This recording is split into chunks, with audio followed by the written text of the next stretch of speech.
Hey everybody, this is Alejandra Valenzuela. Thank you so much for coming to watch my channel, Wildflowers Within, on YouTube.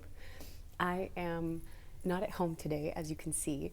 I'm actually in the library of Seattle University, and I'm here visiting my aunt, who I love her. She is one of my favorite Guadalupanas on the planet. And it's been really cool because I'm here to celebrate the feast day of Our Lady of Guadalupe, which is also taking place at the same time of the new moon in Sagittarius. If you're not familiar with my channel, by the way, if my voice doesn't sound as loud, I don't know, school's not in session and clearly there's no one here, but you know when you're in a library and like you just can't be like too loud? So I'm hoping this goes through and I get it done really quickly. I don't think I'm gonna get in trouble, but I just wanted to put that out there. Okay, I'm coming on usually every year on 12/12. I'll post a video about something of Our Lady of Guadalupe. I've been running it for the past 2 years. If you've seen the first one I did, it was about the story of Our Lady of Guadalupe, and the second one is going deeper into a certain moment within the story. So if you haven't checked those out, I encourage you to check it out. And I was thinking this year, what do I want to talk about? Do I want to speak to Juan Diego or look at it from another angle? And something cosmically is taking place in the sky that is so Guadalupe that it was like, Alejandra, you have to talk about the new moon in Sagittarius going on right now. That's what's going on her feast day in 2023. So that's what this is about. Before we get started, go ahead, please like, subscribe, and comment in the comment section of this video. It helps my channel to grow, and I would just love it. All right, thank you. Announcement made.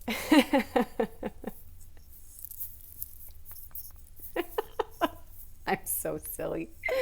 Okay, so this is what I would like to share. I have, if you can go and Google and read about the significance of a new moon in Sagittarius, let's just start with that. Let's just start with, Astro 101 basics. And Sagittarius is the archetype of the hunter, right? It's the domicile of Jupiter, this expansive, benefic planet. And a hunter, one of the things that Sag is known for is optimism.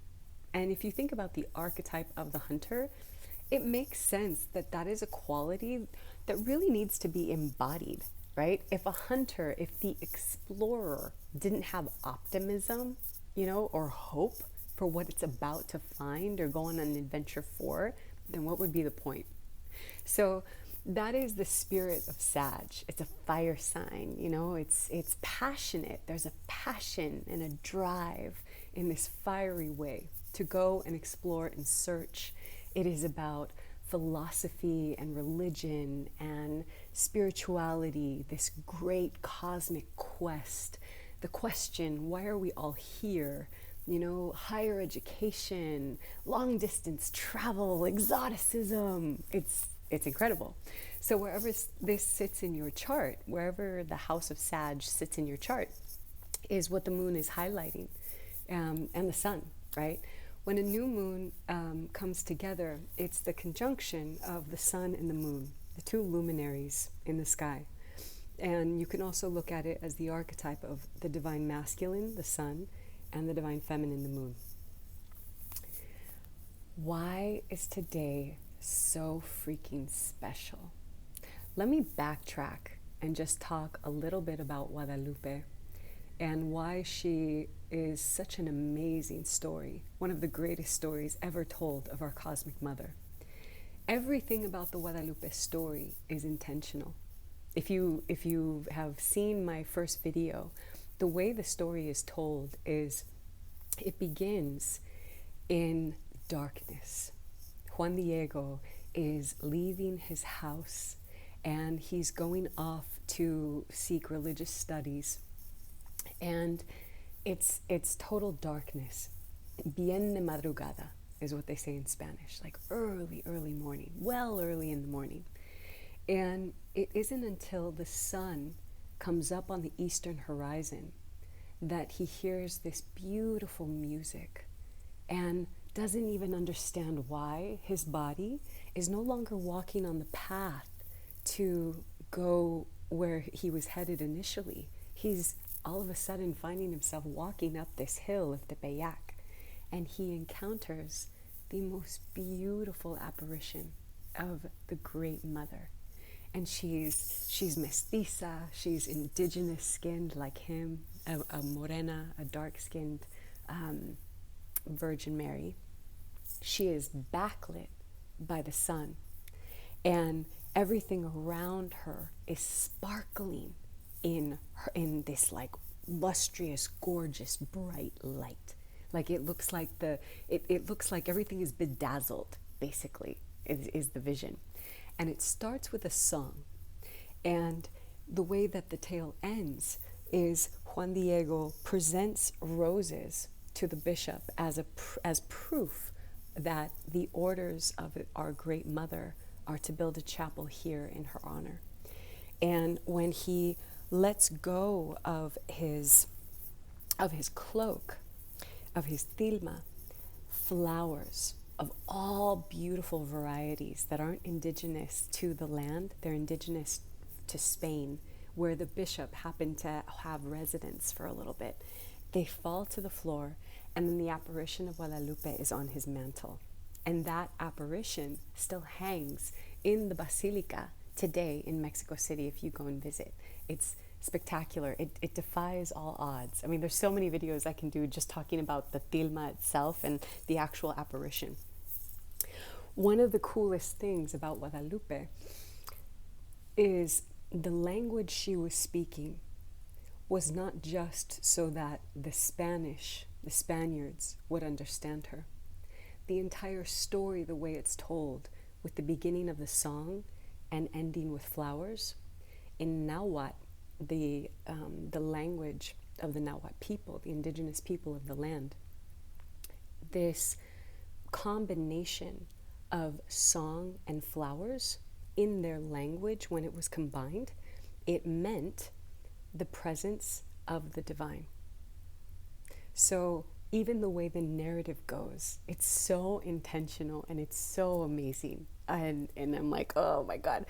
Apart from that, in her image, she is a woman cloaked with the stars. The stars are on her mantle, and she's backlit by the sun, one of the luminaries in the sky, and she's standing on the moon, the other luminary of the sky. So essentially, within that imprint, an icon of Guadalupe, she represents a new moon, right, taking place. The sun and the moon together. You can also, make a case that it's the full moon too, right? Full moon is the same thing as a moon and the sun coming together in aspect. They're just in opposition to one another. So when you look back at when they started to study Guadalupe and her mantle, they realized that the imprint of the stars was an imprint of what the skies looked like at the time of her apparition.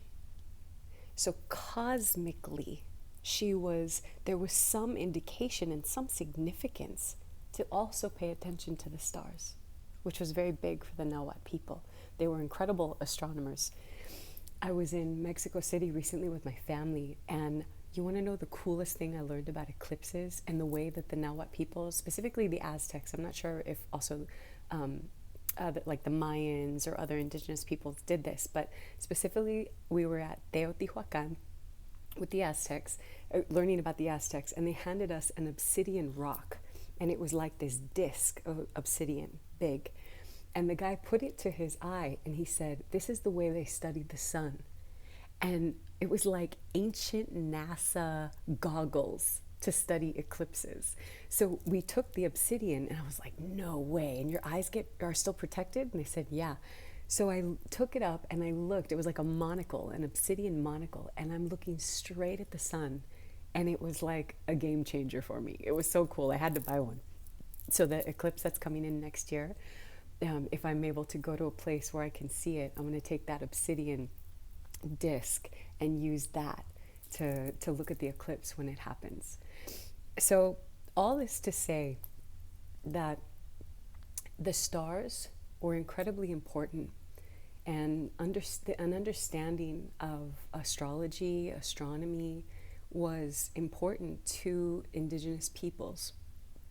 And today, December 12th, 2023, we have a new moon taking place, the conjunction, the coming together of the sun and the moon at the exact same degree in the sky on Guadalupe's Saint's Day, in the domicile of Sagittarius.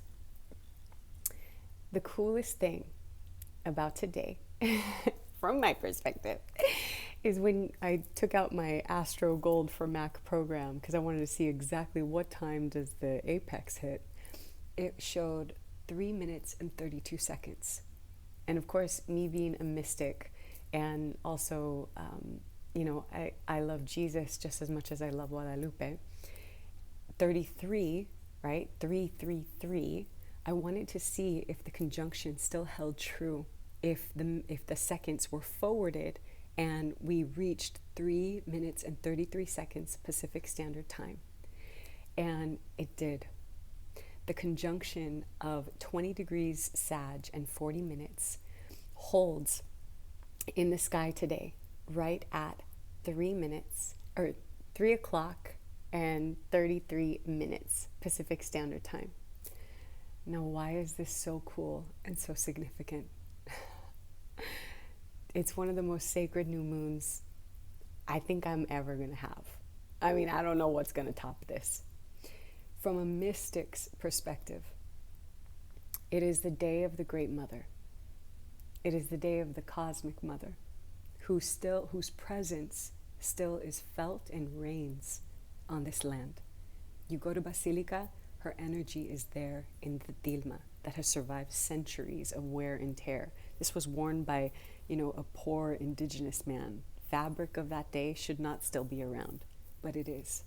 She stayed on the earthly plane. And at the time of this new moon, it is taking place at 3 minutes and 33 seconds, symbolically representing her son, Jesus. So a seeding is taking place today. Wherever the Sagittarius sits in your chart. For me, if you're a Gemini rising like me, it takes place in our 7th house of love and marriage and partnership and alliances of all kinds, who we are in the world in relation to others, and something so sacred can be held in the presence of the mother and the son. So later today, when the new moon hits, or even if you're watching this a day later, a couple days later, take some time and really feel that when you plant this new moon seed of intention in your garden within, you are being held in the sanctity and the deep, unconditional love of the mother and the son. Close your eyes right now and just think about it. If you hold your hands to your heart and imagine you have seeds and you're infusing them with your deepest wishes, knowing that when you go down to the earth and plant them into the ground, plant them into the soil, what's bearing witness around you is our great cosmic mother and our divine cosmic father, the energies of both luminaries on this most sacred of days. So I don't know about you, but I'm very excited for later today when I do my ceremony with my tia. And I can't think of a better way to end this year. This is our last new moon of 2023. So what we plant, these energies are going to be what is occurring as we walk in to next year. So wherever you find yourself in the world, know that I send you all my love. I hope you have a beautiful new moon. I normally do comedy at the end, but I don't have a skit today. I'm sorry. But coming up, I'll have more comedy skits in the future. Okay? Thank you so much. I hope you learned something mystical in this video, and I send you all of my love. Mwah. Take care and happy new moon. Viva la Virgen de Guadalupe. Wow! Viva! Ciao.